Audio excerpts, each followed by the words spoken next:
We got a lot to cover, a lot of stories, a lot of media per usual. Let's see who was first. Well, it's going to be hard to tell because there's 50 people in here already.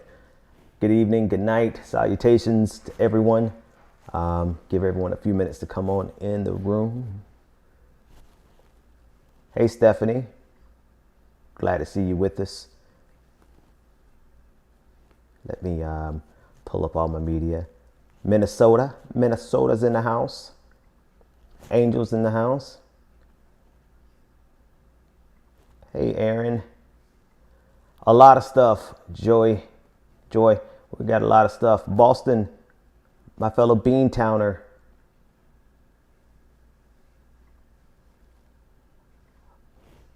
Politics per usual. It's just we got to cover. Marcy wants to know what's the topic for the day. It's just we got so many political stories to cover and try to break the nuance underneath it. Good Lord, we're at 750 people already. Very cool. Let's get the party started. I'm going to start off with some media as usual. As always, we're close to this election.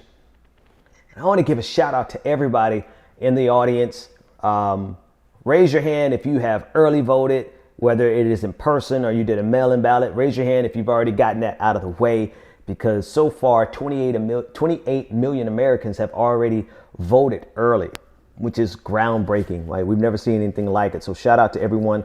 I'm going to check the audience and see who all is here that has already voted. Make sure that. Oh, Marietta's in the house. I used to be down in Marietta. I see a Muscle. Wash hands. I'd say she did that. Marguerite. Robert. James voted. Louise. Pamela voted. Amanda got both hands up. Look at that. Voted in person. Amanda Hansel. Tina. Look at y'all. All these people. Me, Lorna. All those hands up. That's love. Kenyetta. Rashawn. Victor. Shout out to all these people who have voted early. Can everybody just give all these people? I can't even call out all the names. Alicia voted in person today. Lorraine, that is what's up. Congratulations to everyone who has voted early. Our family, we're going to mail in our ballots. We got those. We're going to turn those around as quickly as possible. However you decide to vote, vote.org. If you haven't figured it out, if you haven't done it, go to vote.org. You'll see it in the lower third at the very bottom, the very first one, vote.org. Make sure that you get counted this time around. It's shaping up. I think Donald Trump's nonstop attack on our right to vote is backfiring in a spectacular way. It may be the case that election night will be election night because so many people voted early. Right? So if an overwhelming number of people have voted early and they all voted for Biden and Harris, and it's just impossible for Donald Trump to come back, like that's the kind of landslide that we need. So shout out to everyone. Look at all these people. So many hands. Let me go through more people. Jessica, Tika, Kay Slaughter, Joey over on Facebook, Randy on Facebook, MG Study on Twitch, Sinaru on Twitch. Marcy on YouTube has voted early. Nicole, Michael, just so many people have voted early. That's love. That is what's up. Man, y'all make me so damn proud. That is amazing. That is amazing. All right, let's get to some of this content. So much from Donald Trump today. I want to cover a little international news, if you guys will permit me.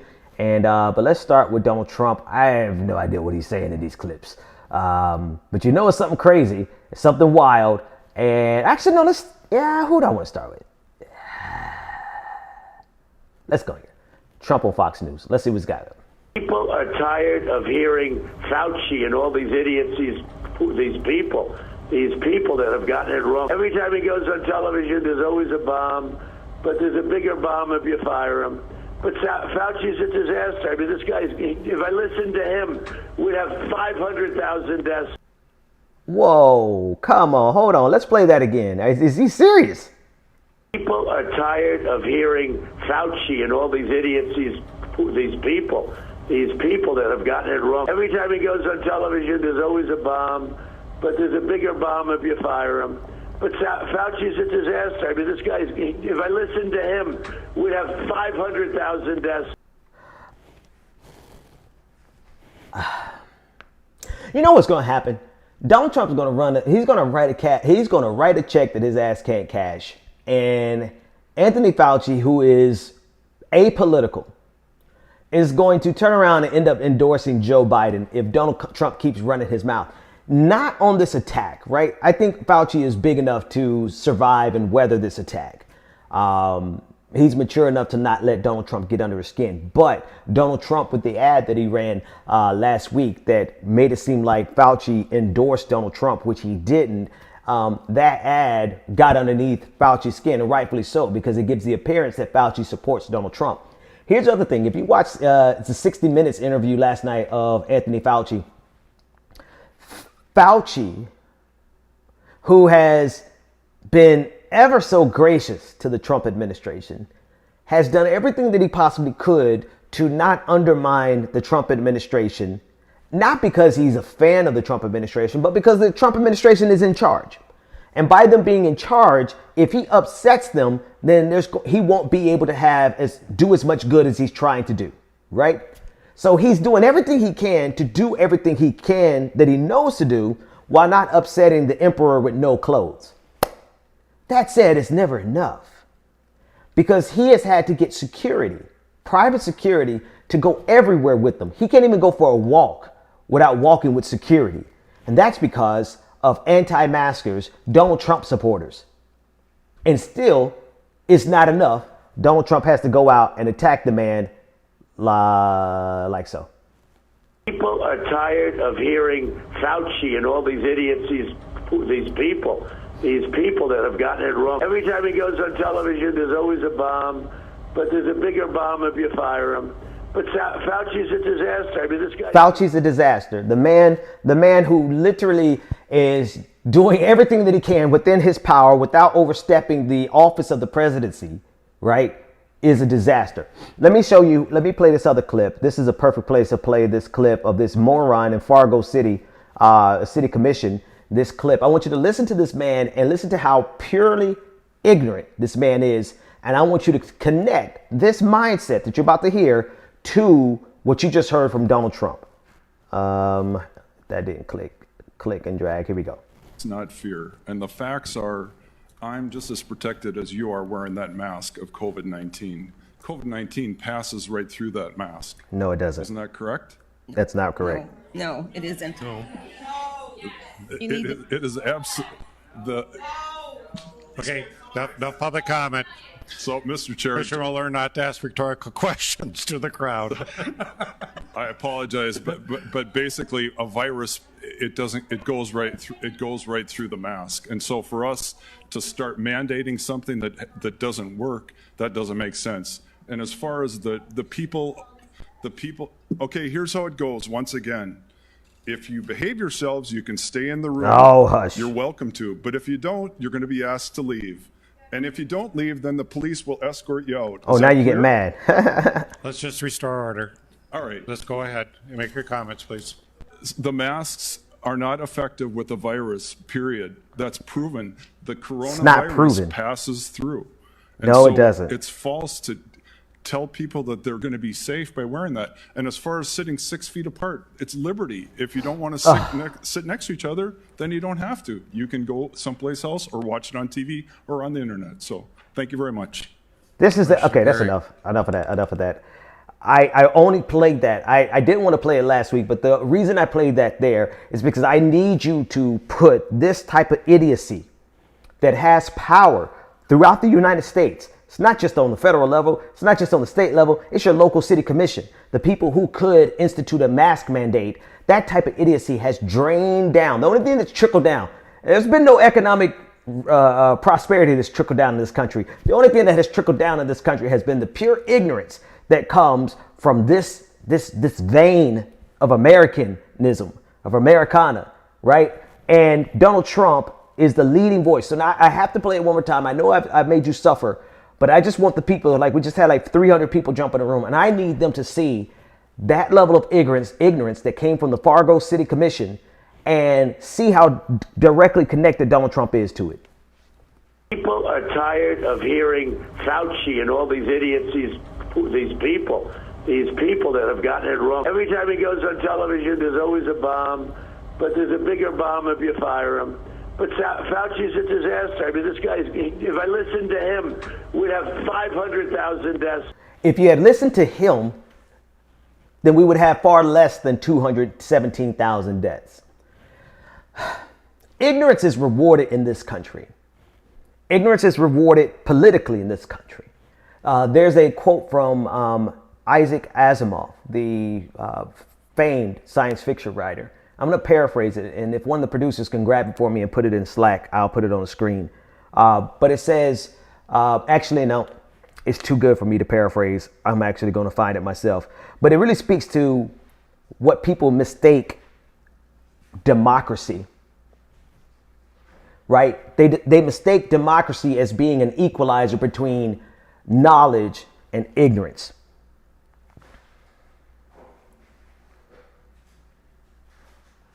And this is what we're living in right now. We're living in an era where someone's ignorance, it's actually worse, but I'll give you the first. Someone's ignorance can be equated to another person's experience and knowledge that's rooted in fact, right? What's worse about this era is that level of ignorance is in the White House, the most powerful position in the United States. All right, here's what Isaac Asimov said. He said, there is a cult of ignorance in the United States, and there has always been. The strain of anti-intellectualism has been a constant thread winding its way through our political and cultural life, nurtured by the false notion that democracy means that my ignorance is just as good as your knowledge. This is what we're suffering through right now. This is the level of ignorance that has seized power in this country. And this is the level of ignorance that's vying to maintain power. If we're not careful, it would be here for another 4 years. The ignorance doesn't go anywhere, right? People always say, well, Donald Trump leaves, we still have our problems. Yes, but it is so important that we don't empower that kind of ignorance directly from the White House, right? There's a big difference. There will always be ignorance in this country, but when you put it in the White House, that's when you see a renaissance of stupidity. I like that phrase. We are living in a renaissance of stupidity, of ignorance, a renaissance of white supremacy, quite frankly, like we haven't seen in our lifetimes. Of course, racism has always been here, right? Of course, white supremacy has always been here, but we're seeing a resurgence, a renaissance in that white supremacy, just like we're seeing a renaissance in ignorance, and it has to go. It has to be removed from power without question, without a shadow of a doubt. Let me see, one more clip here of, let me see something here. Nah, I think that's good. Let's take this next clip. Let's move on. He's going to lock down. This guy wants to lock down. He'll listen to the scientists. If I listened totally to the scientists, we would right now have a country that would be in a massive depression. Instead of, we're like a rocket ship. Take a look at the numbers. And that's despite the fact that we have like 5 or 6 of these Democrats keeping their states closed because they're trying to hurt us on November 3rd. But the numbers are so good anyway. They'd be even better. But New York should be open. Michigan now has to open because of the court case. North Carolina should be open. They should be open. You guys, you want to open? Yeah, you want to open. All right, let me pause it there. I don't care what he says after this. The very beginning is what's critical. Let me take it all the way back to the beginning. Listen in. He's going to lock down. This guy wants to lock down. He'll listen to the scientists. If I listened totally to the scientists, we would right now have a country that would be in a massive depression. Instead of, we're like a rocket ship. Take a look at the numbers. And that's if he had listened to the scientists, we'd be in a massive depression. Oh, well, in exchange for what? 218,000 deaths? What did my friend Isaac Asimov say? There's a cult of ignorance in the United States, and there has always been. Nurtured by the false notion that democracy means that your ignorance, that my ignorance is just as good as your knowledge. I love the way he played on the words there, right? He made it less offensive. It's just the linguistic thing, right quick. Like by him saying my ignorance, he takes the bite out of it, and it neutralizes the person he's talking to. No one full and damn well that it's not his ignorance. It's not our ignorance. But sometimes in order to get the message across, we have to say, listen, there's a problem in this country that equates my ignorance to your knowledge. It's a beautiful tactic. Peter Gonzalez on Facebook said, this is why aliens won't visit us. You're damn right. They won't visit us because, their lives would be in danger just by stepping foot on our soil because of our ignorance. Let's see what else you all are saying. Here's a good one. Angry Panda. Wisconsin setting new records for cases daily. We had one day over the weekend with 60,000 new cases in a single day. I heard somebody say, like, America, we can't officially begin a second wave because we never ended the first wave. We're just on a roller coaster of the first wave. But we never officially got out of the first wave, and we're dead in the second. In what should be the second wave, it's just the second tail of the first wave because of our ignorance. And it's because the ignorance has obtained political power, and that political power has gone all the way to the White House. And that ignorance has given birth to a whole new level of ignorance with QAnon. QAnon is an entirely new level of ignorance that is saturated, that is drenching down directly from the White House. You have people in this country who believe that their great awakening and their great epiphany comes from Donald Trump. You have people whose entire political identity is rooted in this man. He's going to lock down. This guy wants to lock down. He'll listen to the scientists. If I listen totally to the scientists... Hush. You should listen totally to the scientists. So you have an entire movement of people, and when Asimov said a cult of ignorance, it's literally a cult. There's literally a cult in this country. It's not only based in ignorance, but it's also based in like just the cult of personality is based in the most absurd notions, and they wrap their entire political and their spiritual identity in Donald Trump. So if you just kind of let the logic flow, if Donald Trump represents a level of ignorance in this country that we've never seen in the White House before in our lifetimes. I can't vouch for what happened before me. I mean, of course, they're history books, but the history books are written by the winners, right? So who knows the kind of ignorance that actually was there before us. But if Donald Trump represents a level of ignorance that we haven't seen in our lifetime in the White House, and now you have this new cult that's centered around the idea that he is their great leader, and that he is a great revolutionary, so to speak, that he is their idol. He's who they look to for their salvation. He is their savior. If this ignorant, bumbling, orange Julius looking dude is as ignorant as you and I know him to be, what does that say about the ignorance that is born out of him? There's a cult of ignorance in the United States, and there has always been. The strain of anti-intellectualism has been a constant thread winding its way through our political and cultural life, nurtured by the false notion that democracy means that my ignorance is just as good as your knowledge. Anyway. Right? That was actually a really good line, Floral Cow. Renaissance of stupidity. Like, sometimes I outdo myself. That one was good. Y'all, put that on a shirt with Donald Trump. Renaissance of stupidity. Somebody do the graphic and let's tweet that out. Donald Trump's face, the Renaissance of stupidity. Maybe with like some type of headwear from the Renaissance era. I'm so ignorant. This is America. This is America. You guys are amazing. Savior of the stupid. Listen, I'm not one for name calling. Yes, I am. Let me stop lying. I absolutely am one for name call me. I do try calling. I do try to have patience and try to have there was a guy who broke free from QAnon. And I'm going to say this because it's meaningful. There's a guy who broke free from QAnon, and he said the number one way to reach people in QAnon is to be empathetic and kind. I'm working on that. I have found the exact opposite to be true. The few occasions that I've had people make a 180 on what they believed, because what they believed was so ignorant, was when I just threw my hands up in the air and just called them what they were.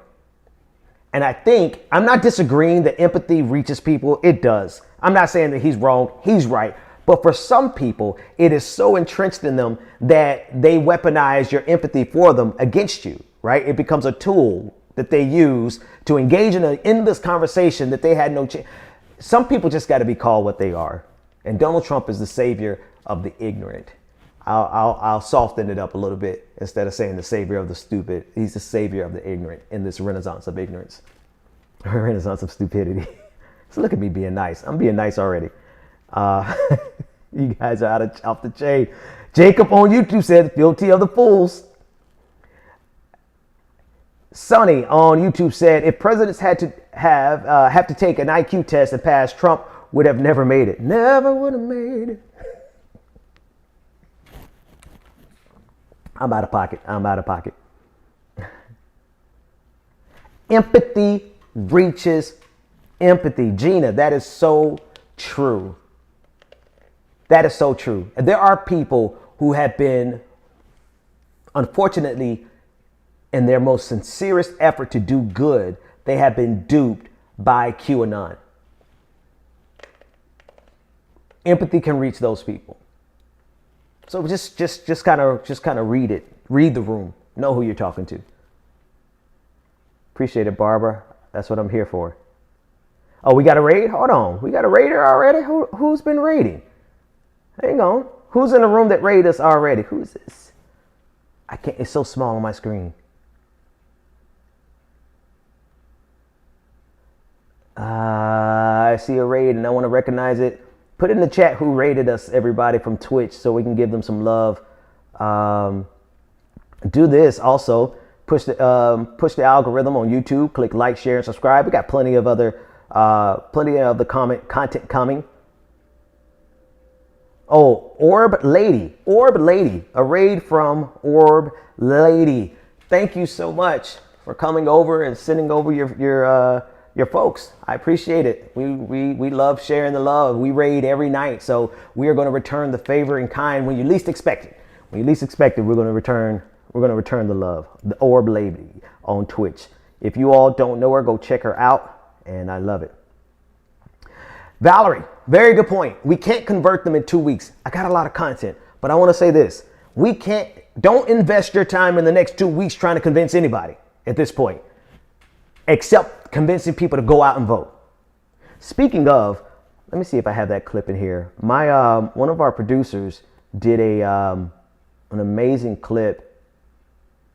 I don't see it. Let me see if I can grab it. I'm jumping into Slack. Guys, send me the final link that you want shared. I won't share the whole thing until we upload it. But one of our producers did a call that I think was really dope. And he was able to push someone who was on the fence. They were able to pull them off the fence. I think in a meaningful way. I think in a very meaningful way, they were able to pull this caller. They did a phone banking. And they got someone in Pennsylvania who was on the fence and leaning towards Trump, and was able to get them off the fence, more leaning towards Biden. And he recorded it, and there's a whole video we're going to put out, and they're going to send it to us. Perfect. Okay, so they're going to send me that link. Let's read a couple super chats real quick. Make sure we get everybody in here. Get them some love. So we got a whole lot of subscriptions over the weekend. I want to make sure that we recognize everyone. And then there's a couple of super chats that I missed from last week. So I want to just give everybody. Jonathan Tipton Myers said in our last stream, said, we see citizens as a resource instead of a seed. I want to hold on to that because I want to mention that at the end. Citizens as a resource instead of a seed. Only left or right bringing us down and not up. That was from Tato. Peter Low Frequency on YouTube said, Black Sabbath or Led Zeppelin? Probably gonna be Led Zeppelin, but don't hold me to it. Hottie Meter, thank you. They gave us 5 subscriptions. Thank you so much for the 5 subscriptions. That's totally dope. Other day, TYT rated us with a party of 97. That was fire. HT Wells gifted a subscription. Thank you again for that. Marxist Leninist.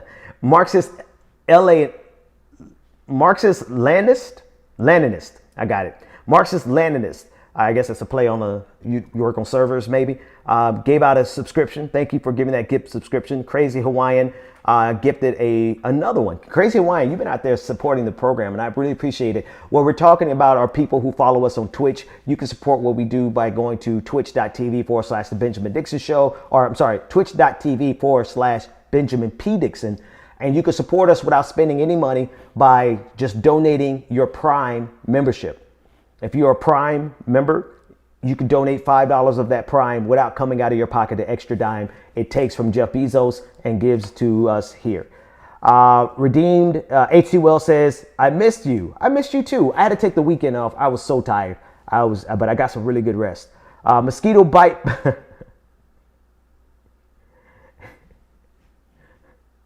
Mosquito Bite. I'm going to stop there, Mosquito Bite. Said, thank you for what you do. I appreciate it. Thank you. And it's a hell of a username.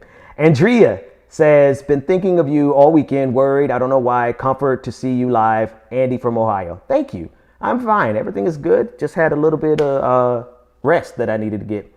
Tony Fedora, thank you for the support. And Texton, thank you for cheering over on Twitch.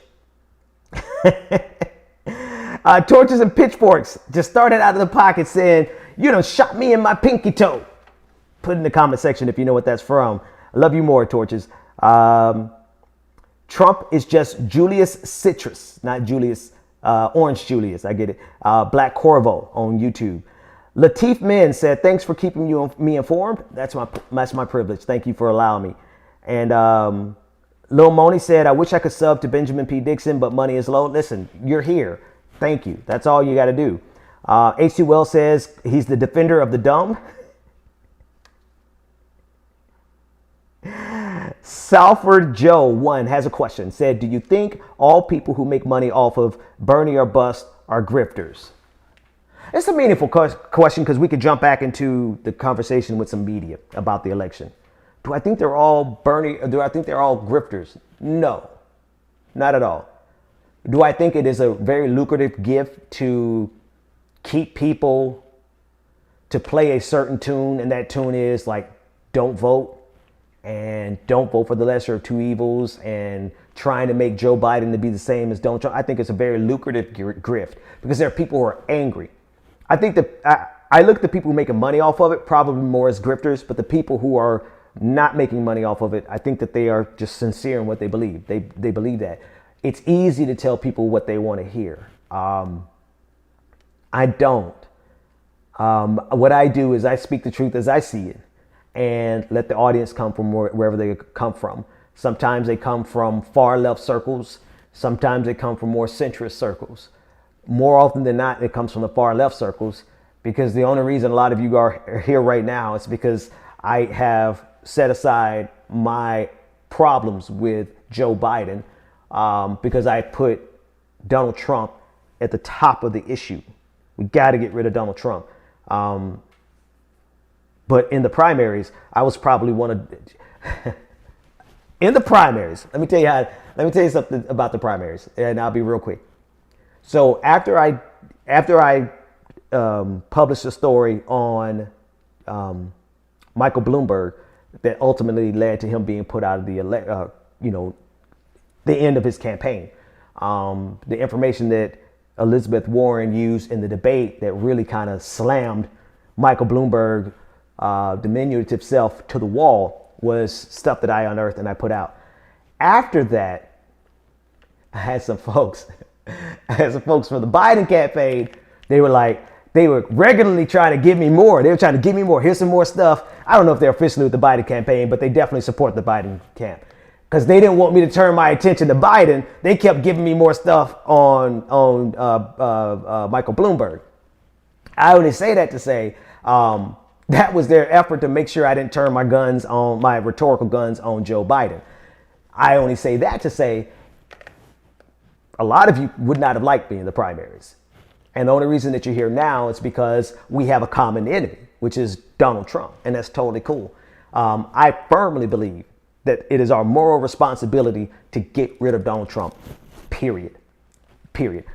I didn't change my message to go find you, right? I changed my message because you know what? Right now we do have to choose between the lesser of two evils. And I didn't really change my message. The message has always been Donald Trump has to go. My preference would have been for him to go with Bernie Sanders, right? Bernie Sanders is the president of the United States. We didn't win. That's all right. We're going to get y'all next time. Don't sleep. Progressives are coming. We're going to get y'all next time. But in the meantime, we got to do what we got to do to get rid of Donald Trump. Coming full circle to the question, do I think that all people who are like Bernie or bust, we didn't get them? No, I don't think they're all grifters. But I do think it is a very lucrative grift to be able to find this one pocket of supporters and tell them what they want to hear all the time. That's not what I do. I'll never do that. If anything, I have a reputation of making my supporters upset on a regular basis, because I follow whatever I believe to be the truth. And right now, the truth is we got to get rid of Donald Trump no matter what, even if that means putting Joe Biden in office. So be it. Joe Biden needs to be in office. All right. Moving on. All right, let's get some more. Joe Romano on YouTube said 100% no protest vote out of me. I want to have a chance to fight. And I would much rather fight neoliberalism than neo-fascism. All right, let's get some more content on this screen. This is Donald Trump. I don't know if this one's meaningful too much, but I do want to play it. Let's listen in. I like Hispanics. I like Hispanics Americans.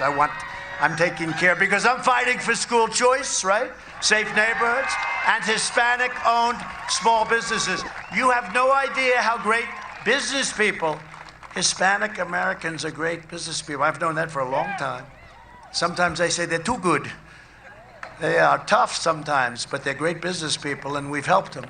Joe Biden would crush everything Hispanic Americans have worked for, wiping out your small businesses with lockdowns and regulations and I don't think I need to. I don't need to dignify that with a response. Before the debate, and will you authorize will you do the testing before the debate, and will you yes, the COVID testing, and will you authorize your doctors to tell us when? Sure, I would have no problem with it. I'm not only am I free, positive or whatever, what would you call it? I'm totally free, right? Not only am I free, I'm immune. They say if you've had it, you're immune. Now, the question is, are you immune for 4 months or for the rest of your life? That's the only thing we don't know. Will you authorize your doctors to tell you when you tested negative last before the last Is that very important to you? You seem to be so intent. But if it's so important to you, why is it so important to you? Because we want to know how long you may have been. Why? We want to know if you followed the rules. I know, but why is it so important to you? Authorize your Look at doctors the dedication. Yeah, my doctors have already given it. You know, my doctors have given more information than has been given on any human being in the history of the world. Why is y'all president this way? Why? Why is this man so ignorant?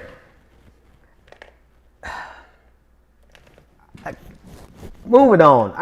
Moving on. There's why this matters, right? The debate is coming up. I would not put it past Donald Trump at all that he would carry that virus directly to the debate, period, in a conversation. And I don't think Joe Biden should go on that stage unless he has got a clean bill of health from Donald Trump's doctors. And I don't even trust them. They need to be independent doctors, not Donald Trump's doctors. Without a clean bill of health from independent doctors, I don't think Joe Biden should go on that stage. For why? Really, for why? So Donald Trump could just get up there and not only act ignorant, but also spread his disease, his virus that's rooted in stupidity, didn't have to get it.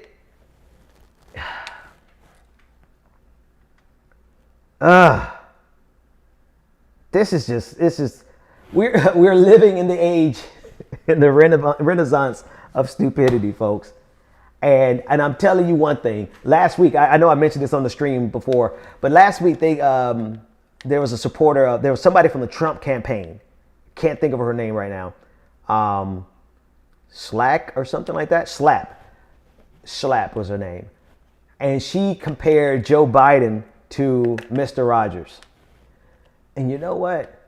I long for the day that we could have just one news cycle, just one day without having the obscene ignorance of Donald Trump on full display. We need a Mr. Rogers right about now. And I know he ain't gonna be a Mr. Rogers on international affairs. I know he and Kamala, they're gonna continue their droning. They're gonna continue doing the same expansion of American imperialism. But man, if we could just get a day and we can live to fight another day. Because one of the number one things that Donald Trump is a master of is wearing us down. Donald Trump is a master of wearing us down. He will not stop until everyone has become so desensitized to his bellicosity, to his ignorance, and to his just chaos. He's wearing us down to where we have become accustomed to his chaos. And that has been his number one strategy.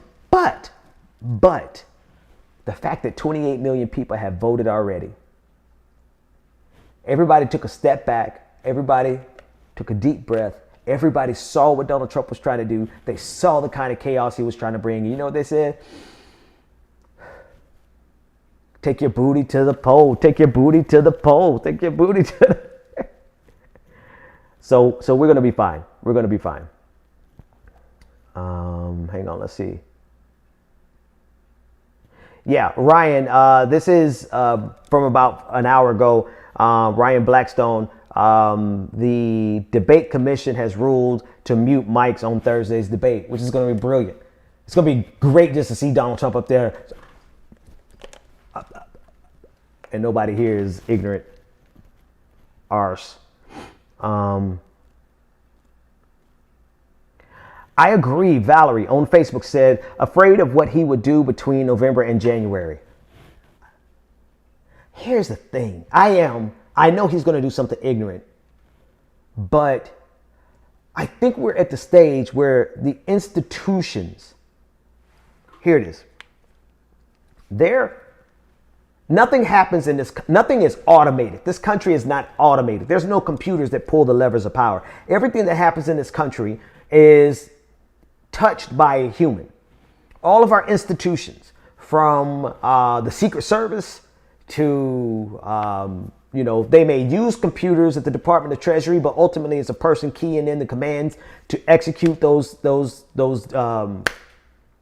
checks that aren't coming, that came in March and we haven't got one since. There's institutional forces in Washington, D.C. that are controlled by humans. A good example, Anthony Fauci. Anthony Fauci represents a key player in the federal level institution for pandemic response. He's a key player.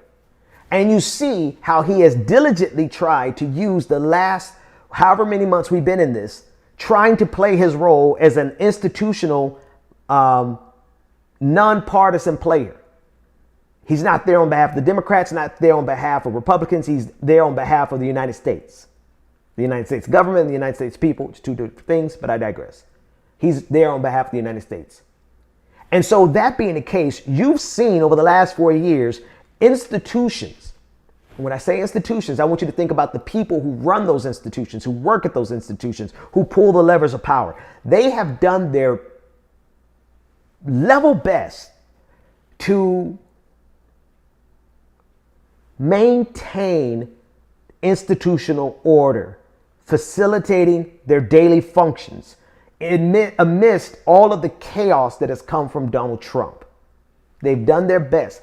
I think we're at a juncture now where they have said, you know what? F it. Just completely forget it. That's not what I mean by F it, but that's what we're going to use for the show. Forget about it. Because they see that their allegiance to being nonpartisan actors, which doesn't mean they're going to endorse somebody. It just means that in being nonpartisan, it means that they are going to try to serve Donald Trump the same way they would serve Joe Biden. But they see that Donald Trump is a chaos agent who would literally destroy their institutions. And so I firmly believe, to that last comment, that there are people in institutional positions of power who are not going to pull the levers necessary for Donald Trump to cause the maximum chaos between November and January. You'll get some people who will comply, but there is human compliance that is necessary for Donald Trump to carry out the maximum chaos. And I don't think you're going to get that from generals in the military. You're not going to get that from career bureaucrats at the Department of Justice, career diplomats over at the Department of State, the State Department. You're not going to get that from career people at the Treasury. You'll get that from William Barr, which is important. You can't downplay that. But all the people at the Department of Justice have to do is just wait a few months and wait out William Barr, and to wait out Mike Pompeo, and to wait out the Chad Wolf over at the Department of Homeland Security. So while I think Donald Trump will absolutely do his best to cause some chaos between November and January, I firmly believe that the institutional players understand the score, and they won't just blindly pull the levers of power that will maximize his ignorance between November and January.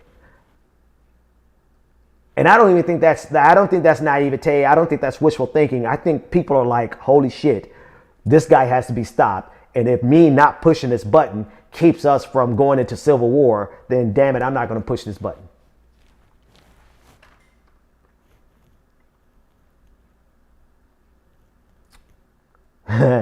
Kim Gordon is.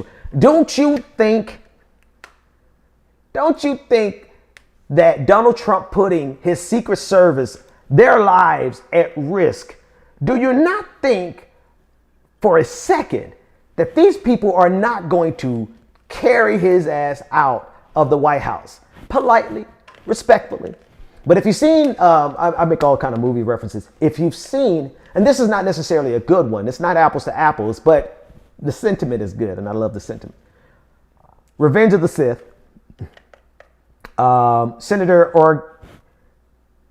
was the senator's name? I think the planet name was hang on. Senator, I got to get it. I'm sorry, folks. We'll go to more video. Yeah, it was Senator Organa. Okay. Senator Organa showed up at the Senate and the security, the stormtrooper, I believe, kindly and politely let him know, it's time to go, Senator. And what did Organa say? This is a bad comparison, because Organa was the good guy, right? So it's not apples to apples. You got to flip the intentions and the motivations, but the Secret Service is going to say it's time to go, Mr. President. And you know what Mr. President is going to say? And so it is. And he's going to carry his Orange Julius ass to wherever he's going to try to escape to.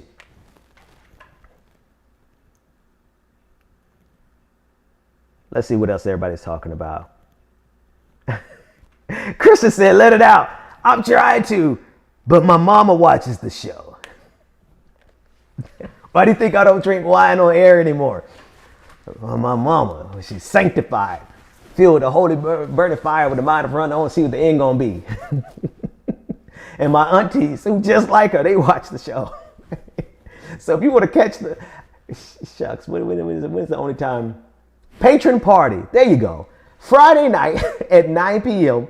Eastern Standard Time if you are a subscriber on Twitch or you are a patron at Patreon, we're having a private party on Zoom. I always have a DJ. We have a good time, and it's private. So I can let my hair down and just and not worry about who's watching. And so you bring your libations, I bring my libations, I bring the DJ, and we dance the night away. Ask anybody who's been there. It is a blast. So that's where you can see me let it out.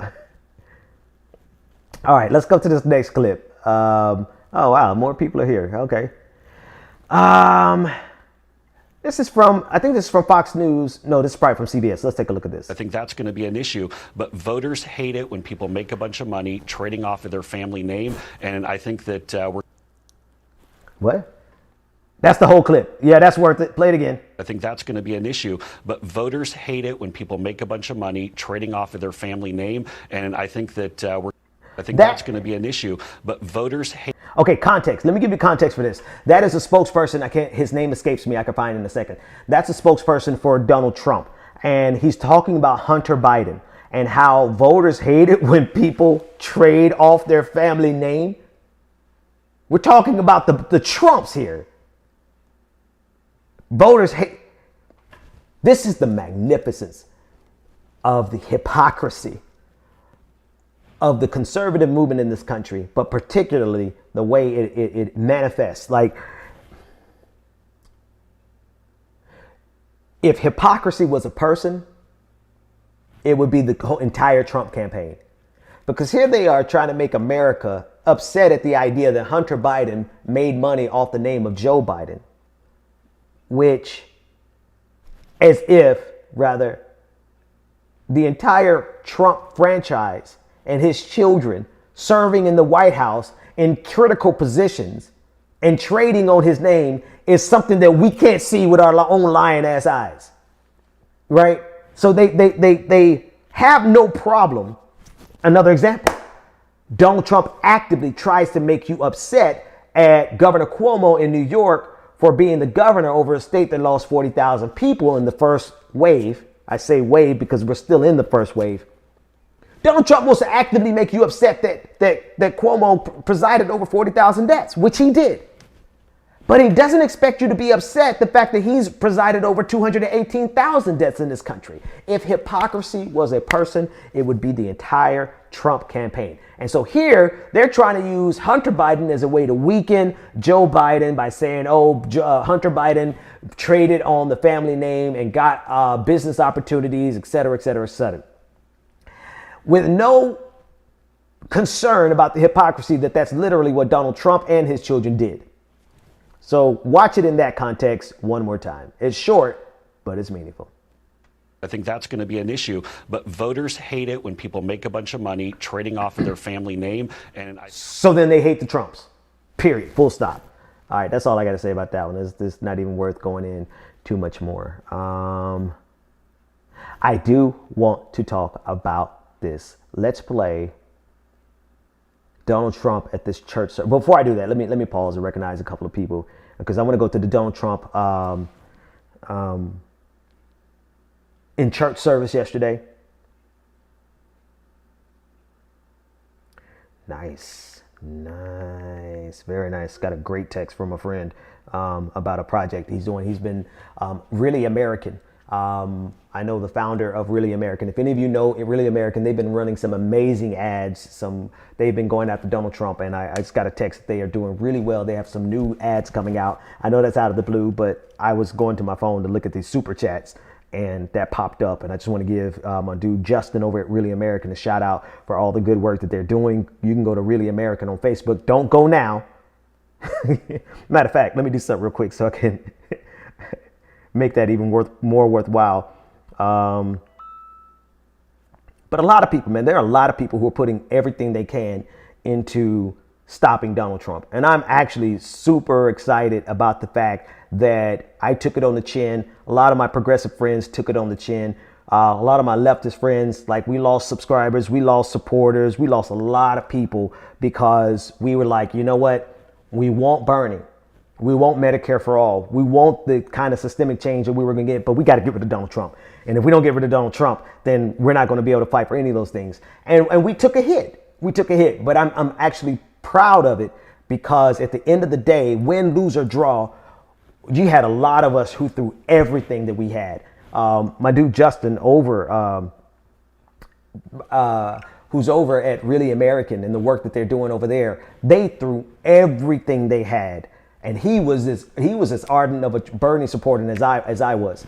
I mean, when I say everything, Really American has been throwing everything at getting rid of Donald Trump. I mean, their money, their time, their talent. I mean, they have been pooling their funds, and they've been raising funds, and nothing just happened. So there's an entire body of commercials that have gone out from Really American, and they have been they've been pounding the pavement, doing everything they could to get rid of Donald Trump.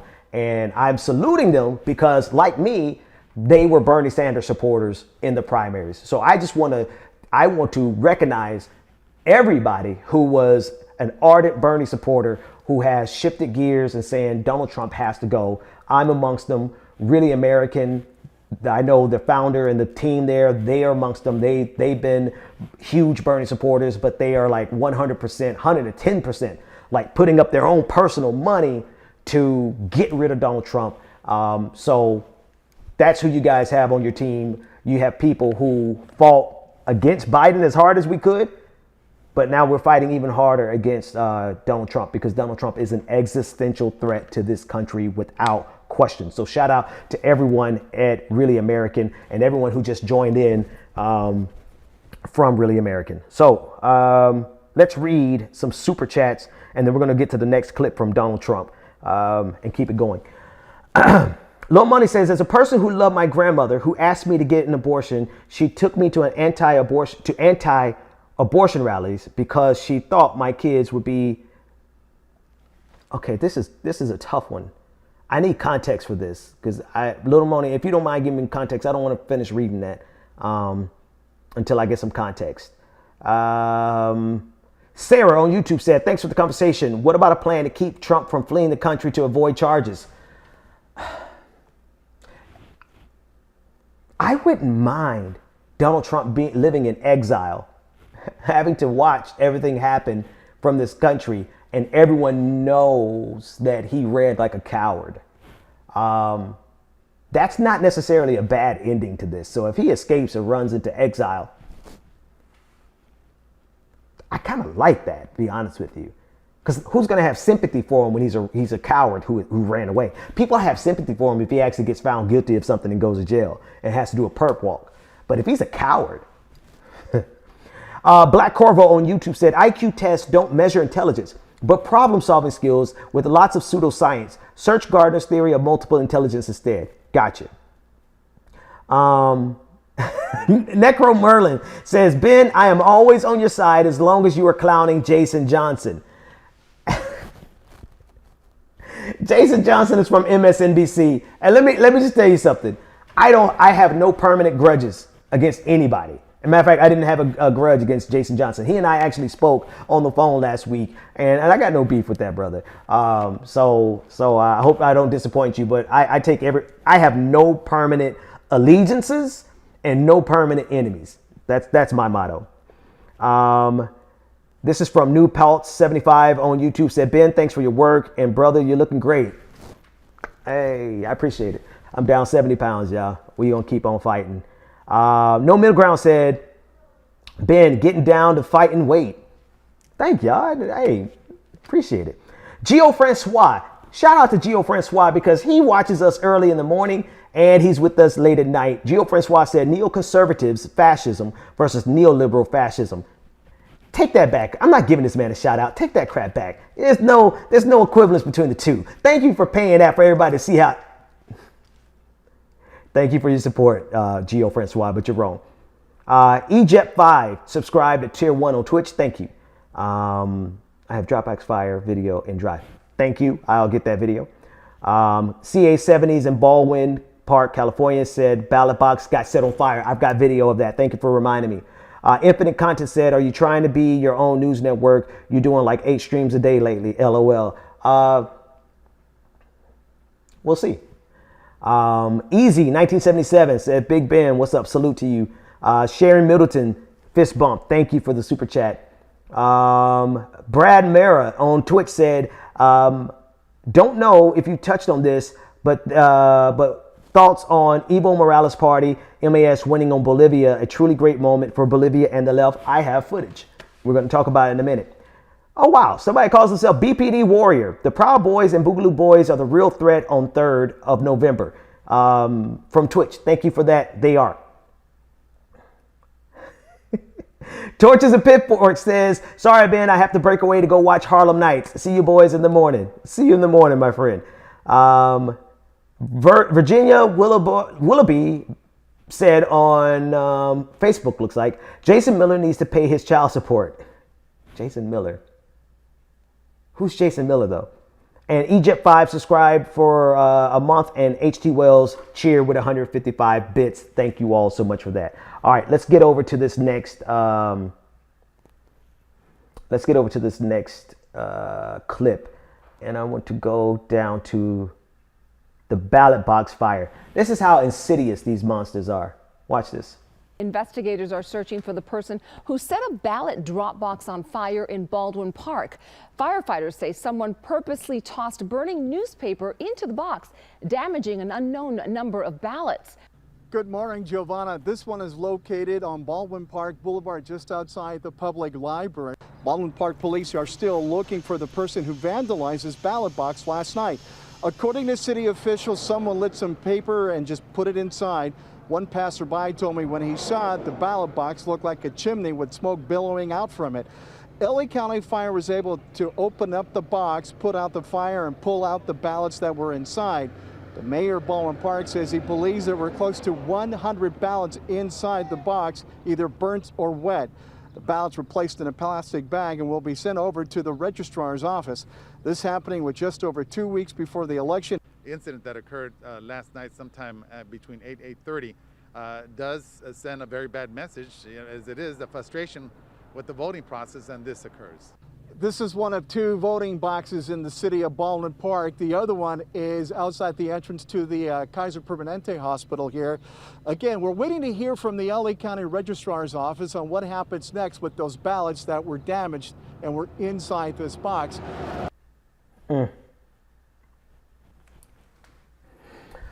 So first they had fake drop boxes.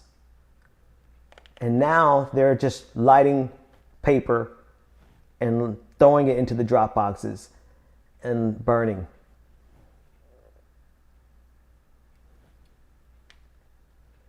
I want to give a throwback to Hillary Clinton, a callback to Hillary Clinton. A lot of people were upset with her. I wasn't in 2016 when she referred to these people as a basket of deplorables.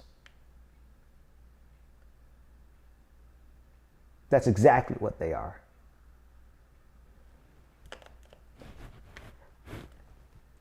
There are people in this country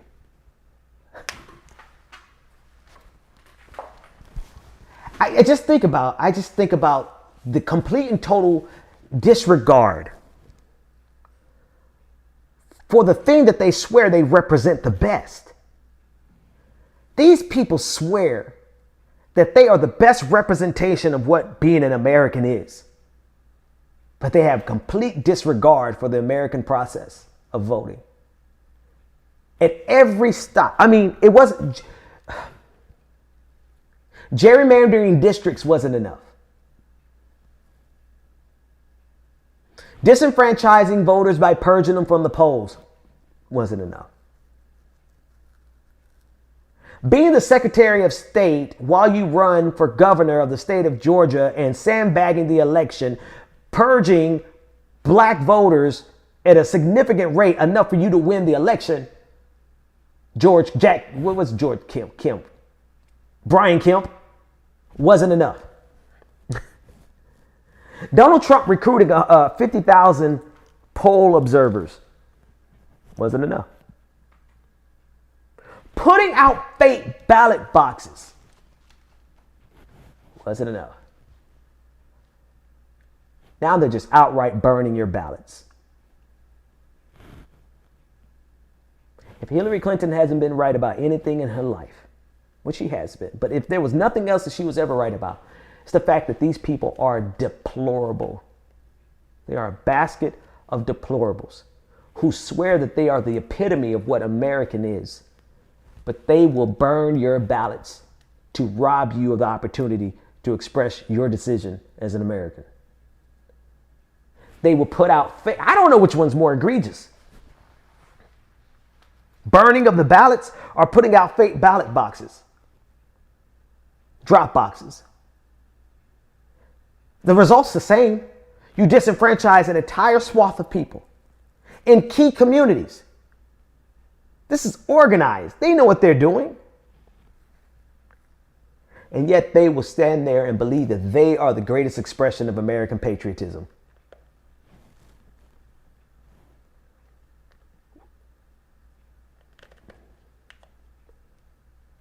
Just understand what you're dealing with. Understand that they will rob you of democracy and call it justice. They will rob you of your voice and call it righteousness. They will stand in your face, snatch your ballot, tear it in two, and say that they were doing the work of God. They are so convinced of their righteousness that they will stand in front of you and wonder how you could be so evil as to vote against something that they don't like or that they love, to vote against their leader, Donald Trump.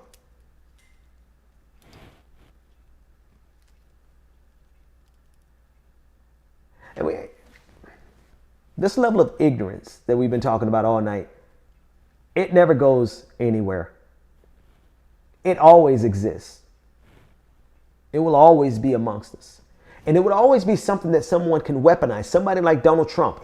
Donald Trump is just the latest iteration in a long line of people who have been able to catalyze and weaponize ignorance for their own political agenda. When Donald Trump is gone, there will be the next Donald Trump.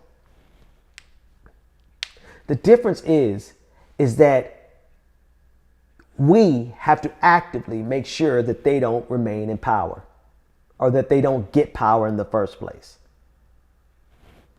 And they know that. They know that. And they know they're losing. And they know it's going to be a landslide. They know Donald Trump is about to get mollywopped like he was being drugged through the streets. They know that this is the end, that America has had enough of this renaissance of stupidity. They know this. And in their desperate attempt to do whatever they can to help enshrine ignorance in perpetuity in this country, they burn your ballots. They put out fake drop boxes. They'll show up to the polls on election day with their AR-15s to try to intimidate you. But you know what they didn't count on? They didn't count on the fact that 28 million Americans so far will show up in person to vote early on any day that's convenient to them. And so there was literally nothing that they could do to stop all of you from voting early and in person. They couldn't organize enough. They couldn't get enough people to take days off from their work to drive down to the local black precinct to stand there every single day to intimidate black voters because we disproportionately vote for the Democratic Party. They couldn't stop the early vote. And so the landslide is coming, and it's coming from all the millions of people who have already voted. Check your early voting location, vote.org. It's at the bottom of the screen, vote.org. But honestly, we're dealing with a basket of deplorables. All right, let's go to church. Donald Trump went to church. Let's go with him. Let's welcome our president, Donald Trump. Come on. Yeah!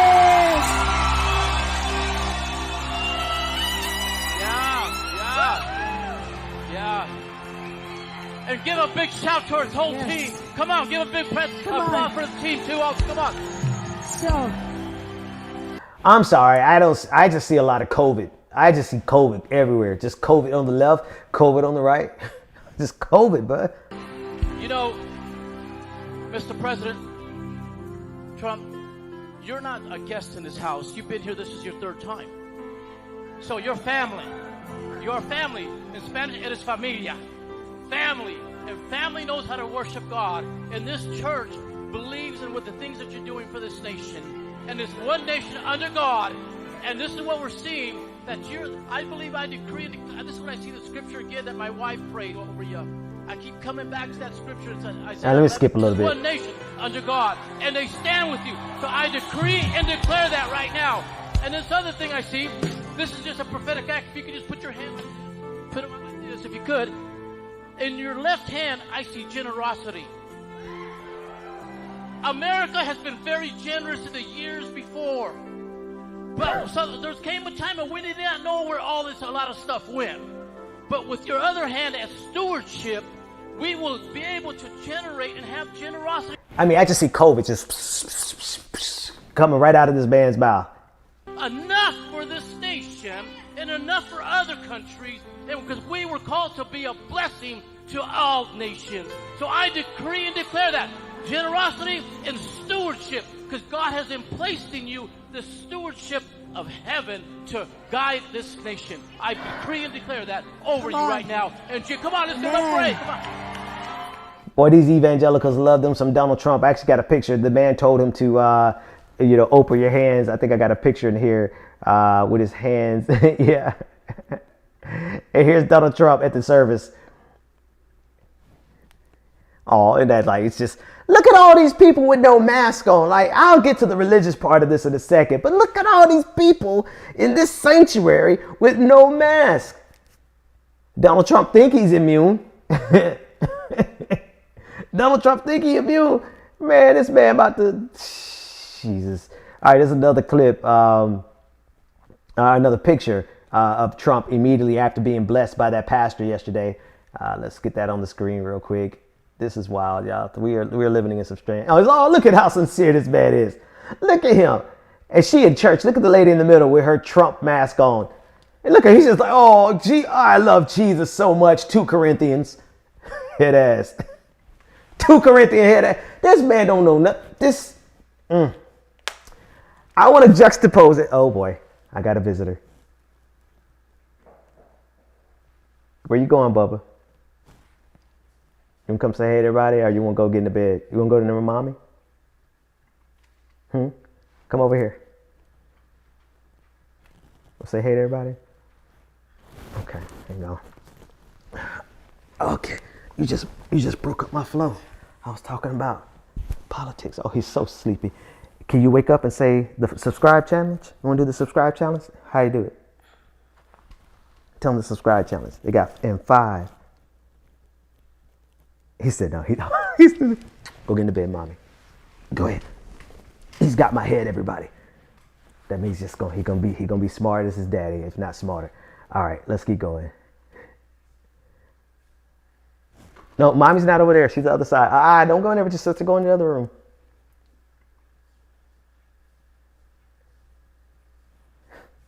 That's my boy. You want to go to mommy? Go to mommy. You know where she is. You walk through there every night. Every single night. All right, that's all he had for me. You right. He normally in the daytime, he does a subscribe challenge that he gets from this little kids show that he watches on YouTube every day, called Google Colors and ZZ Kids. And they always do a subscribe challenge. So he always wants to do the subscribe challenge. But tonight was the sleepy challenge. All right, let me go to, I want to pull up something that is not prepared. What is this? Fred Price Jr. Evils. And it's an image of Fred Price Jr. Oh, he's out there crying. What you crying for, Bubba? And give me a second. I didn't prepare this, but I want to put it on your screen anyway. I clear that out. Because I want to juxtapose what you just saw with Donald Trump and evangelicals with what happens at a certain type of black church. It's important. I want to pull this on your screen now. This is Fred Price Jr. He is the son of a megachurch pastor, Fred Price Sr. Prosperity Gospel. This is what he's telling his congregation. Christians can abstain from voting because, quote, voting lesser of two evils is still evil, according to Fred Price Jr. Now, I want that to just sit. I just want you to let that marinate. This is what's coming from a black prosperity gospel preacher. Totally different. Listen, I want you to be sure. I grew up in the black church. My father was a pastor for 41 years before he passed away. There's a complete difference between the type of black church that I grew up in, which is rooted in liberation theology, the liberation of all people, and prosperity gospel churches. One of the biggest differences that prosperity gospel churches, the pastors are rich. Pastors like my dad, you know, we had to be on government assistance. He believed in what he was preaching so much so that he sacrificed financially. He wouldn't preach this prosperity gospel nonsense ever. And then, you know, we grew up on government cheese. You know, it's fine. Not jealous at all. It built character and it built integrity. So genuinely not jealous, but I only bring it up because I need you to see that there's two totally different messages that happen in the black community versus evangelical churches. Evangelical churches, what are they doing? What are these white evangelical churches doing in terms of their politics? They're doing this. Let's welcome our president, Donald Trump. Come on. Yeah! Yeah! Yeah! That's what they're doing at the white evangelical churches. What are the prosperity preachers doing? Oh, you could stay home if you don't feel comfortable about it because, you know, voting for the lesser evil is too evil. Here's the connection. All those prosperity gospel churches, they got their start with funding and support from these evangelical pastors. They got their funding. You look at one of my favorite prosperity gospel preachers. And I use that tongue in cheek. I'm not really a fan of his anymore. But back in 2000, when I was 20, I was listening to Creflo Dollar. He had a wonderful series on renewing the mind. It was really game changing for me. It really gave me a different way of viewing the world. Truth of the matter is, though, Creflo Dollar comes from Kenneth Copeland. He's a spiritual son of Kenneth Copeland, who is one of Donald Trump's biggest supporters. Creflo Dollar got his start with funding and support from, he started before that, but he got his boost. He got his boost into the national light from Kenneth Copeland. And what I'm saying is there was a price. There was a price that went far beyond the sermons that they give on Sunday. The price was selling out the liberation theology, revolutionary black spirit that has always been at the center of the black church. One of the number one organizing entities in the black community has always been the black church. If you neutralize the black church, you neutralize or at least scatter the organizing capacity of the black community. So while evangelicals are out here, you know, living their best life endorsing Donald Trump, let's welcome our president, Donald Trump. Come on. Yeah! Yeah! While they're out there celebrating Donald Trump, this is what the prosperity gospel is teaching black people. Now, I could talk about this all day. One, because I grew up in it. Two, because I studied it. But three, just because I just know it. This is what they're teaching. Why? Because that's what they've been assigned to do. Their job has always been to distract the revolutionary spirit and distract it with name it and claim it. Money, thou art loose. I know it's not money, thou art loose, but you know what I'm saying. It has always been about what you can get financially. Getting a mortgage was the biggest testament of what God can do, not liberating your community from all the poverty that's around it. Right? It's always been about if you can get that new Mercedes Benz, then that means that God loves you versus God loving you for helping to get rid of homelessness in your community. This isn't to say these churches are all bad. They've all done bad things. And they don't do anything good. They probably do a lot of good. But at the end of the day, there is a political price to be paid. And that political price has always been to deactivate the black vote that would oppose white male Christian supremacy in this country. Oh, you say, well, Ben, where do you get that white male Christian supremacy thing from? Well, if you've been with me long enough, you already know what I'm about to pull up now. It's going to take me a couple seconds to get to it, but you already know.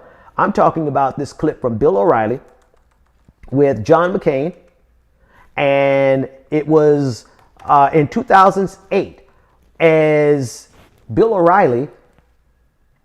John McCain rather, was running for president of the United States.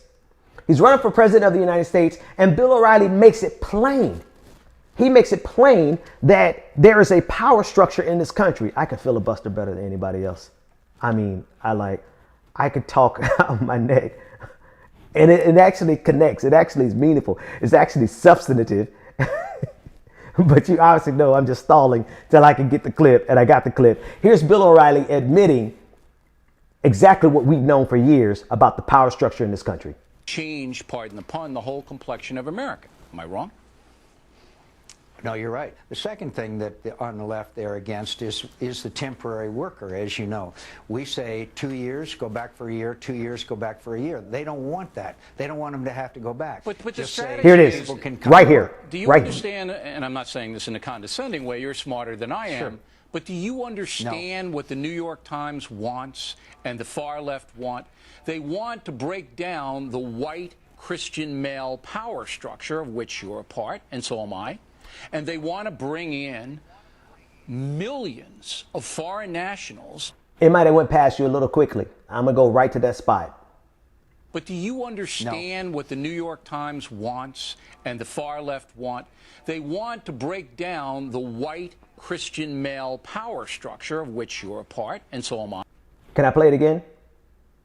Far left want. They want to break down the white Christian male power structure of which you're a part, and so am I. I've been covering that clip since I started doing this work about 5.5 years ago, going on 6 years now. And the reason I keep playing that clip over and over again is because you never really hear it so perfectly enunciated. They just never admitted it. He was honest enough to admit that there's a power structure in this country that benefits white Christian men. And the reason I play that in context of what we're talking about in terms of the prosperity gospel in the black community is that one of the biggest threats to the white Christian male power structure was the black Christian church, right? Because it creates this juxtaposition between an oppressive power structure. White Christian men historically have been the oppressors, particularly in this country. And then you have a black Christian church, which completely challenges scripture by scripture, the authority of an oppressive system, this white Christian male power structure. So how do you neutralize the black Christian church when it is being used for the liberation of all people? You write them some checks, man. You write them some checks. You bring them to your church and let them preach for $10,000 a sermon. Oh yeah, no, we're talking real money. We ain't talking about these play dollars. And then when you get real big, you get a $50,000 check. You start writing the checks, and then they have to find a way. See, this is why I don't change my message. I don't change my message for an audience. The audience is either going to accept what I got to say or leave and go somewhere else. I don't change my message to adapt to an audience, because I would be no better than those prosperity preachers who are out there taking the $10,000 check. And what do they sacrifice? They don't have to sacrifice Jesus. They just have to sacrifice the revolutionary, radical side of Jesus. They have to sacrifice the fact that he threw the money changers out of the church, out of the temple. He threw the capitalists out of the temple. That he gave free health care, healing people, right? That he gave free food, feeding the 5,000, 2 fish, 5 loaves of bread. 2 Corinthians. Hear that. Donald Trump don't know nothing about the Bible. How do you neutralize this revolutionary spirit that has been in the black community, that has been on the forefront of progress in this country, right? Let's not get it twisted. Whether you believe in God or not is completely immaterial to this conversation. You have an entire political construct that Bill O'Reilly admitted was rooted in supporting white Christian men. Change, pardon the pun, the whole complexion of America. So am I. And they want, right here, and the far left want, they want to break down the white Christian male power structure of which. And so you have this white Christian male power structure that has to be protected, and it is directly challenged. Before I even go there, it is the power structure. Whether you believe in God or not, it's completely immaterial to the fact that that is the American power structure. And the reason you're fighting so hard, the reason that it's a worthwhile, meaningful fight to establish yourself as whatever you believe or whatever you don't believe, agnostic, atheist, Muslim, Buddhist, whatever. It's because You are literally on the receiving end of an oppressive system that is designed to benefit white Christian men. So whether you believe in God or not, or whether you believe in a Christian God or not, is immaterial to the fact that there's a political construct that we have to fight against. And who is the most equipped to challenge it? Black Christians who have suffered underneath white Christianity in this country and who have the ability, like me, to neutralize them, because we understand there's a fundamental interpretation that they take with this white power structure, and it is designed to protect white Christian men. So how do you neutralize people like me who grew up in the black church and got that revolutionary spirit in our DNA? It is in our blood. We see it. We see the injustices. We see the fact that white Christians would lynch us on Saturday night and then go to church on Sunday morning and praise Jesus. We see it and we organize around it, and we organize to stop it. And we have made progress on the tip of the spear. But how do you neutralize it? You neutralize it by writing them a little check. Get them a little money. Get them a little money. And they'll go out here and they'll do the work for you. So it won't have to be white Christians jumping into black churches trying to attack us. We got black pastors who got a paycheck to do it. To do it on behalf of white supremacy.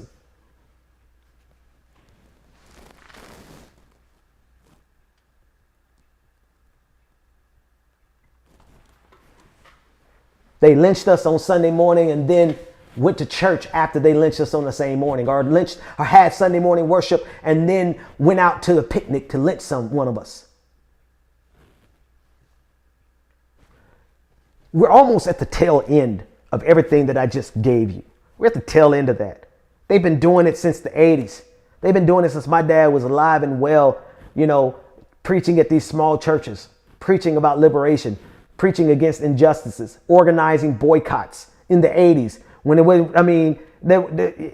there was a dearth. There was a drought in terms of nationwide organizing. There were always revolutionaries. There were always professors and scholars who were fighting in the fight. But like the 80s and 90s was just a total different world than it is now. You didn't have any nationwide protest movements like Black Lives Matter in the 80s and 90s. You had it in the 60s for sure, right? But in the 80s, that's when you saw a big shift. When you saw all of these churches, all these black churches like Fred Price Sr., start evolving into mega churches. And then it became about, well, how do I get my ministry to be a mega church?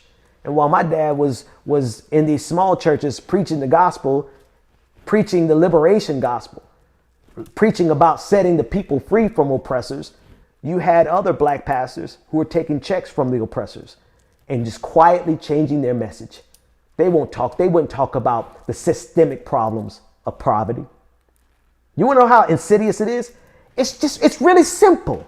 Let me tell you how smooth you could change your message without ever feeling like you're betraying yourself.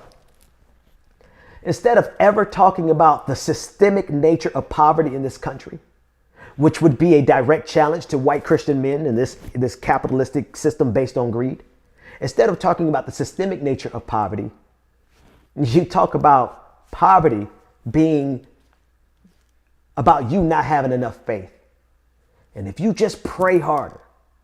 See, now you've taken the bite out of you're not looking at the systemic level. You're not looking at why poverty exists in this country that generates trillions of dollars of wealth every single year. Instead of looking at that, you take it from a system level to an individual and you put the responsibility of the person in your church. You just don't have enough faith. You don't have enough faith, and because you don't have enough faith, that's why you're in poverty. Never the fact that they have an incentive, that your boss has an incentive to pay you as little as they can pay you, and your landlord has an incentive to charge you as much rent as they could possibly charge you, pulling you every way possible till you have nothing left at the end of the month. We never talk about that. You just don't have enough faith to name it and claim it.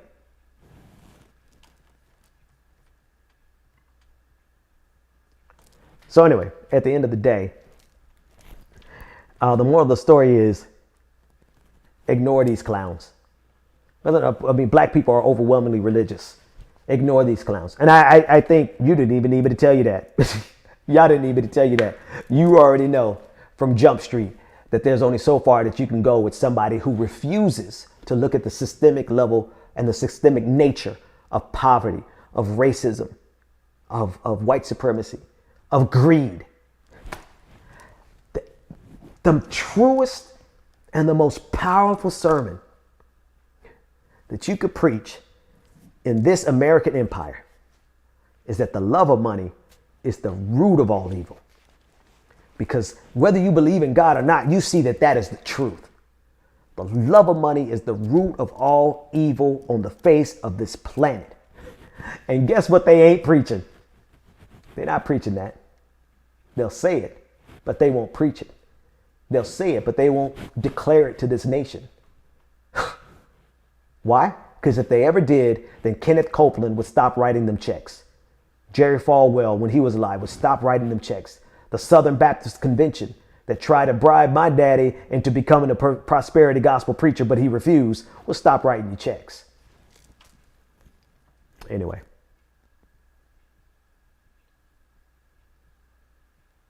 Let's read some comments. Oh man, it's 10:30 already. What time is it? Yeah, I gotta go to bed. I'm just not young like I used to be. I gotta get some sleep. So let's read these super chats. Let's figure out where we're going. Who are we raiding tonight? Twitch. Make sure you let us know who we're gonna raid. That's the end of the stream. I'm gonna read some super chats, acknowledge everybody that I can, and then we're gonna raid somebody. And then I'm gonna take these sleeping pills right here, right now, as soon as I get done, so that I can sleep through the night. Let's take a look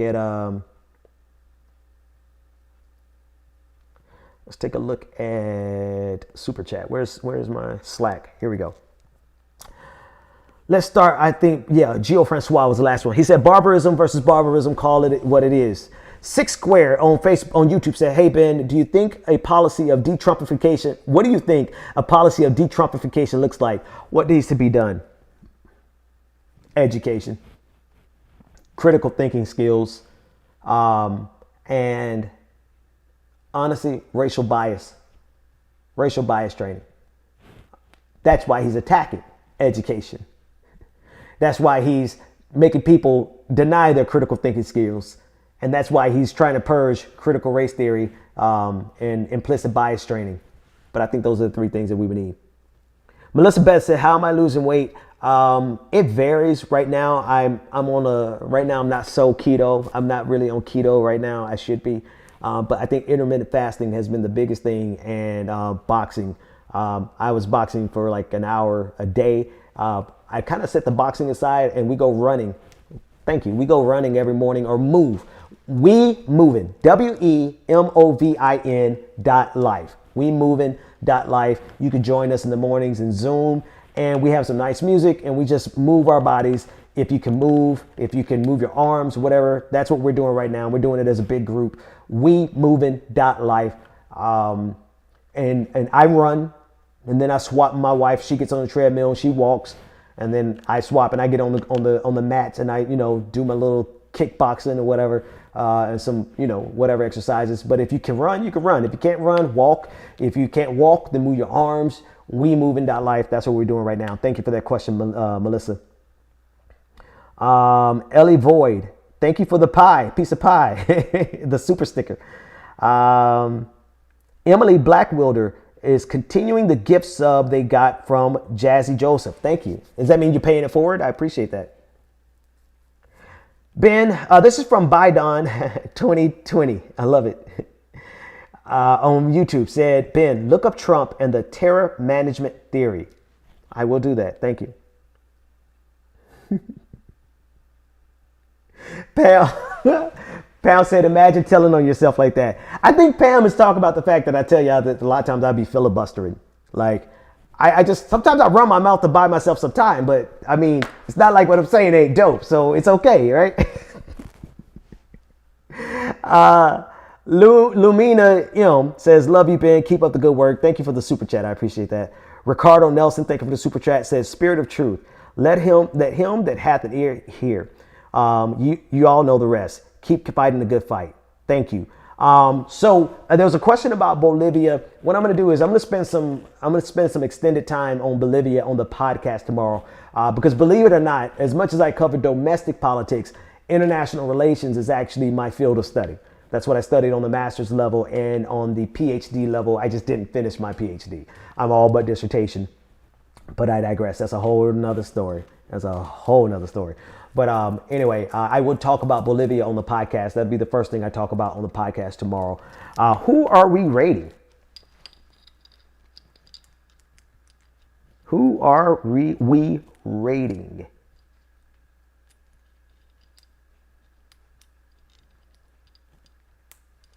Just give me everybody. Prime K's. Okay. Well, we did left flank bets last week, but we totally could do them again. I see somebody saying Running Man, but I think my producer, he's already picked someone. We're going to Prime K's. Is that how you pronounce it? We're going to go there. So Twitch, we're going to keep this open. Let me go ahead and pop.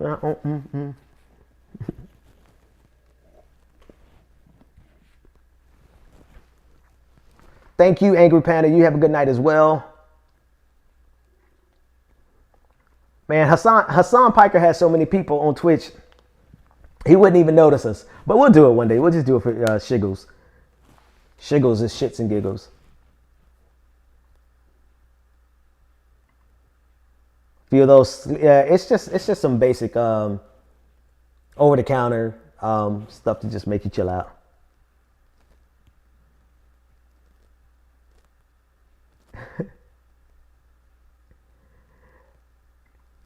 Ben streams a filibuster.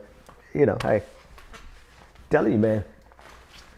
My best stuff comes when I just open my mouth and start talking. Like when I don't plan it. I don't know why. Like I go back and listen to my stuff sometimes. I'm like, holy crap, you said that? I don't even know what I'm saying most of the time.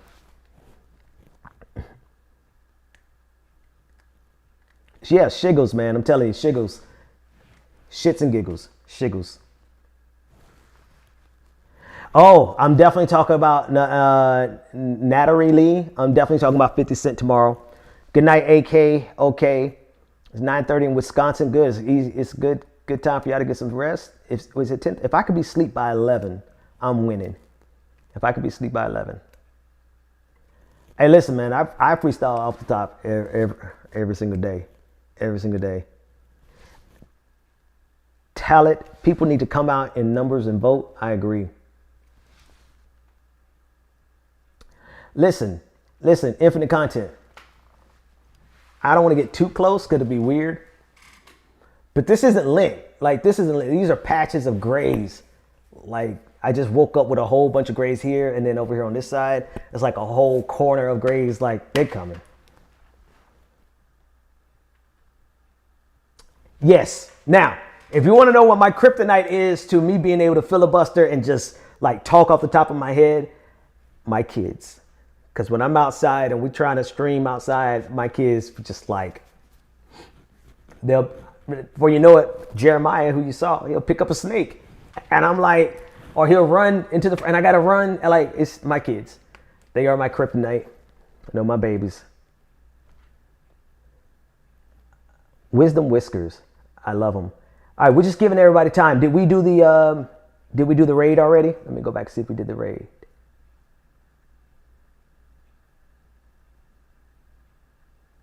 Hey, man, I appreciate you guys. Hands up, Inc.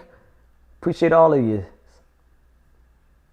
Great turnout tonight. Be sure to tell somebody about the stream. I think we already did the raid, which is good. That means we're good to go.